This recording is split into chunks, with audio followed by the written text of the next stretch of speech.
The Missing 1100 Years. May 27, 2020 by Anna von Reitz.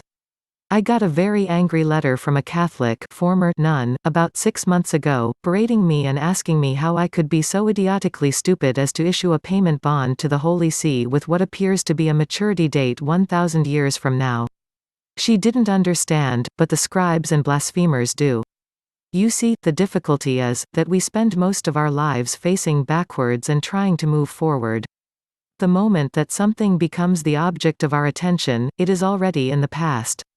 That essential moment of power called now is hard to catch. It's always moving onward faster than we can train ourselves to keep up, and unless we learn to focus on and ground ourselves in that precious moment, we are living backwards, not just facing backwards. We become disoriented and trapped in the delusion caused by faulty senses and faulty reference points.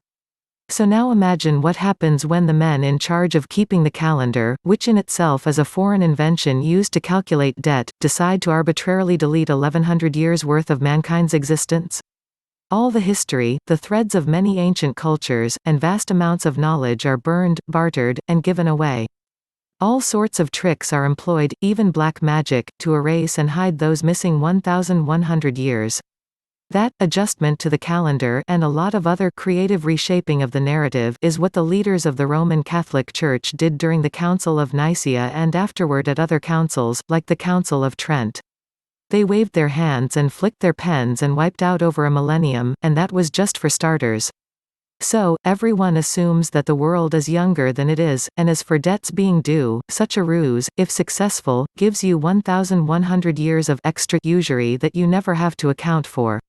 Until, of course, you are facing a fiduciary, who knows exactly what you've done. This isn't actually 2020. It's 3,120. So as you can now see, the payment bond is due and owing, and if we were to hold the whole debt against them, it is 107 years overdue, because they were supposed to pay up and the sons of Saturn were supposed to leave in what we think of as 1913, aka 3013. Instead of paying up, or leaving, either one, these false guardians, these crooked noisome house guests doubled down. They decided to dig in harder, extract more penance from the earth and its people, when in fact, they are the ones who are the debtors. The entire circumstance is exactly 100% the opposite of what they want you to believe. They want you to believe that you are the debtors, when in fact, they are the debtors. They want you to forget about all that they owe you and what they spent of your inheritance for 1,100 years, plus the interest they owe on that, and which they promised to pay back, in addition to all the rest. They want you to ignore the fraud involved in all their shimmy-shuffle symbolic money systems, which are obvious idolatrous BS, that they used in non-equitable exchange for actual goods and services for centuries.